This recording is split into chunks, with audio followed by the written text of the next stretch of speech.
Welcome to Yes Bitch TV, honey, yes God, where a bitch is here, queer, and trying to be every motherfucking weird. So please make sure you're liking, commenting, and subscribing to the channel. Hit the motherfucking bell, bitches. That way you're updated every time Yes Bitch TV is bringing y'all bitches the good shit, okay? We got to get into Chasing Atlanta's Season 3, Episode 5 and 6. For those that don't know, I did do an Episode 4 review. I included it in that mukbang video I did a couple days ago. So if you haven't had a chance and you would like to check it out, you can just skip towards the end. It was the last segment that I did in that video. But let's talk about Episode 5 really quickly. We are starting off with Q and Cameron and Gardini's situation.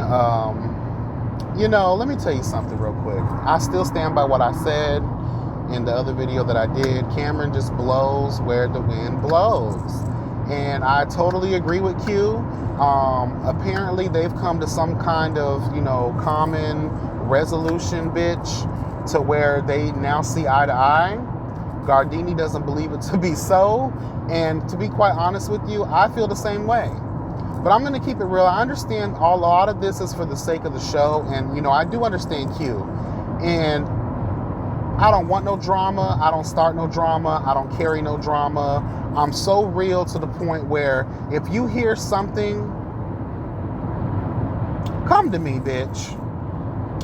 Come and talk to me. Yes, God, honey. Just come and talk to me, bitch. That's all I ask. And I'll tell you if it's true or not, because I'm that down to earth of a bitch. If I said something, then I'll tell you that I said it. If I didn't, then I'll let you know. And by looking in my eyes, you will know the motherfucking truth. Because real eyes, real lies, real lies. Catch that tea, bitch. It's the truth. So Cameron put all these people's different names, Reese G and Gardini said this, and all these other people said this, but come to find out there really is no, validity to the tea. So Cameron, once again, you look stupid. And, whatever. Let's move on from that. Let's get into Oliver Twix's situation with his mother. Let me tell you something. I'm getting to really like Oliver Twix. I know my first review, second review, and third review are probably a mess about him, but let me tell you something. This is one of the things that I hate about reviewing some of these shows is we get a side of a cast in a situation that starts off messy as fuck, and then we get these situations that humanize them, and you get them in their real element, and you get to see who they are without the whole facade and overdone personality that social media fame brings, okay?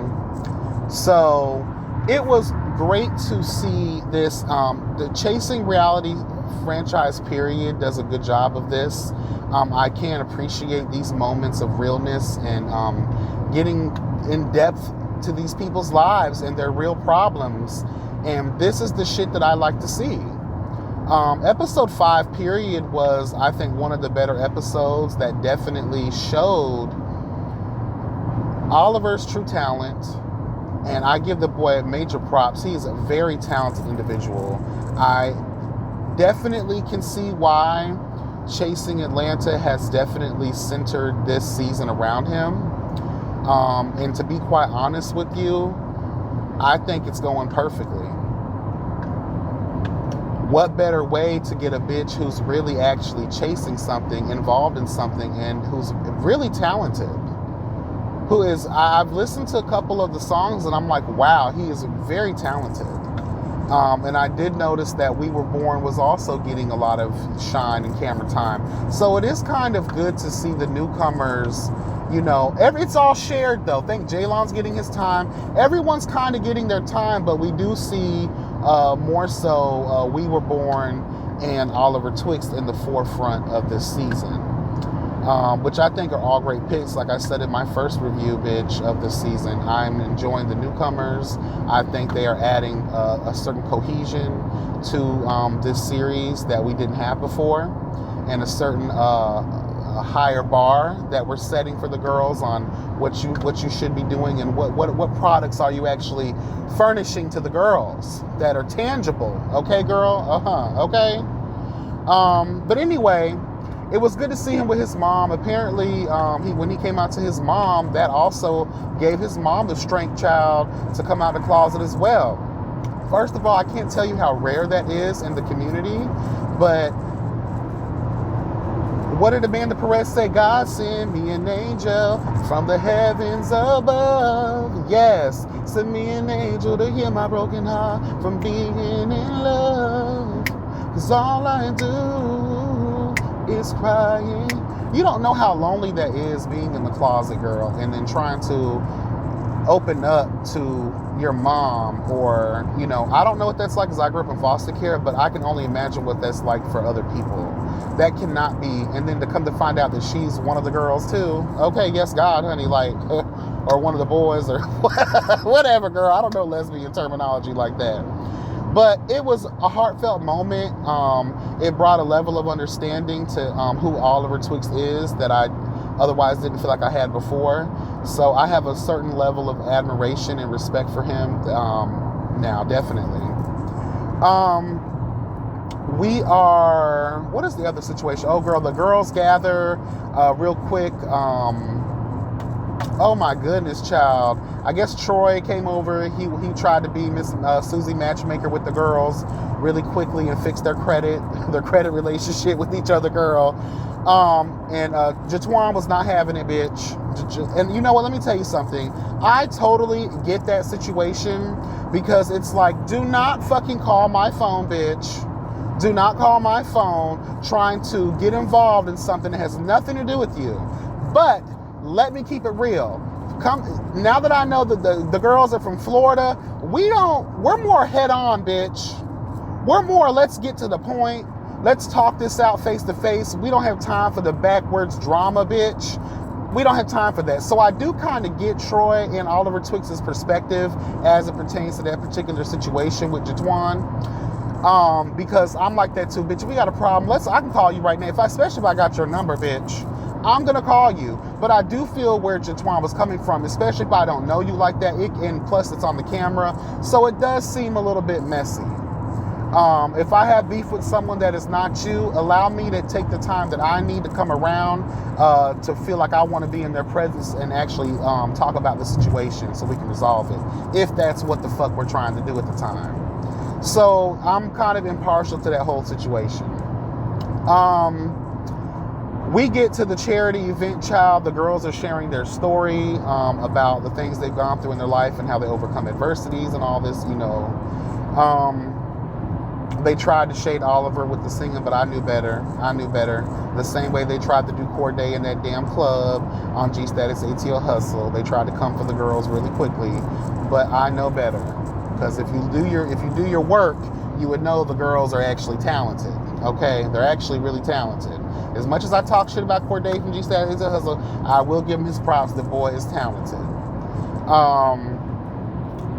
But that was a good moment. Jatwan felt the need to, you know, rehash that whole situation once again. I do understand where Oliver is coming yet again. Honey, we are at a charity event, girl. We are trying to get back to the kids, and this is not the time nor the place. I'm going to give my assumptions on a lot of things towards the end of this video, so please stay tuned. Now let's go ahead and and Jaylon was present. It was good to see everybody come together finally, and it sucks that it takes a charity event for people to actually lower their cunt ways in just enough time to have a civilized motherfucking moment with each other. So I can appreciate this episode for showing us the togetherness. Homeboy might have been, that was really no shade. My mind was on someone else, and then it just went right back to Jaylon, so I did not mean that in no negative way. Honest to God, truth, y'all. Anyway, Jaylon came through, child. He might have been late as fuck, but that motherfucker sure did have the food, girl, and had the shit ready for the girls. So I can appreciate that.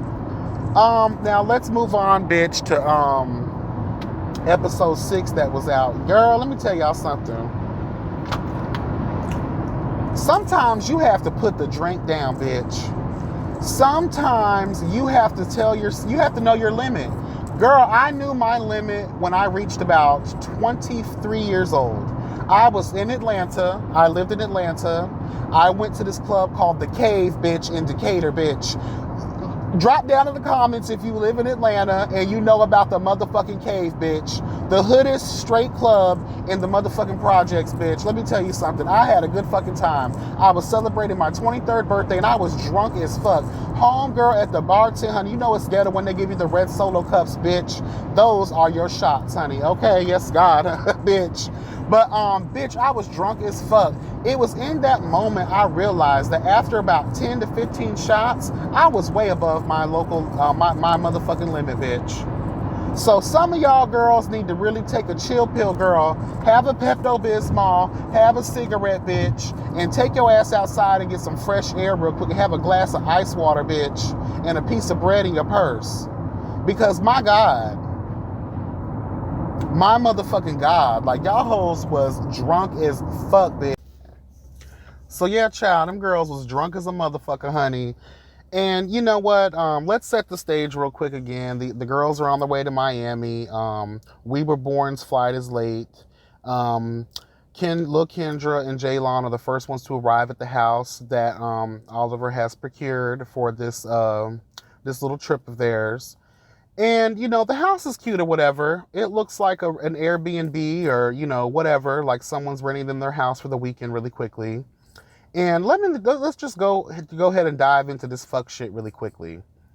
First of all, Jalen, I thought that you were too lavish. You said, and I quote, "I'm not going to Miami unless I'm staying at the Fontainebleau. That's the life I'm accustomed to." Didn't you say that, bitch? That's what the fuck you said. So why are you tripping about the house accommodations? And I see your drunk ass took it upon yourself to rev Lil Kendra up. And you know what, Lil Kendra, you got to take responsibility for your actions. You can't be sitting around here following and feeding into this this drunk nature of yours. And let's be honest here, like nothing is worse than a person who cannot control their motherfucking drunk state, bitch. Like seriously, you're too grown to be sitting around this motherfucker weeble wobbling, cussing. You're an angry drunk too, which is not healthy. Definitely not healthy. And you know, I understand when you come from hurt and pain and trauma and all that shit, you know, those feelings tend to spew out, especially when you were inebriated as fuck. But if you know that it's a problem, people around you telling you it's a problem, then you need to go ahead and take this shit seriously. Again, one of the things we do not talk about enough in the black community, or even in the black gay community for that matter, is mental illness, obviously, but also substance abuse. You know, addiction is very prevalent. And we self-medicate trying to cure these obvious mental distresses that is going to take more than just some weed and some goddamn drink to fucking repair.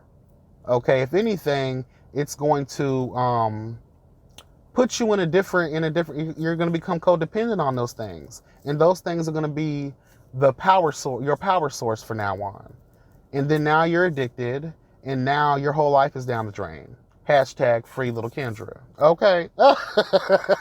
I'm just keeping it real. No shade, but obviously something, I don't know what happened. I don't know the situation. No one's talking about it. It's probably not our fucking business at all. It's a personal legal matter, but obviously certain matters of the legal system are public to people. So if anybody knows what's going on with her situation, please let me know. I do hope that she's okay. I don't wish prison or jail on no bitch. But at the end of the day, we have to take responsibility for our actions. Not saying that she did anything, because I do know how the criminal justice system works. Oftentimes we do things in this world to survive. And bitch, just because Uncle Sam or just because these law enforcement crackers look down upon that shit, sometimes they don't know where we come from. We got to do what the fuck we got to do to live, bitch. You ain't gonna give us the meal for free. Hello, God.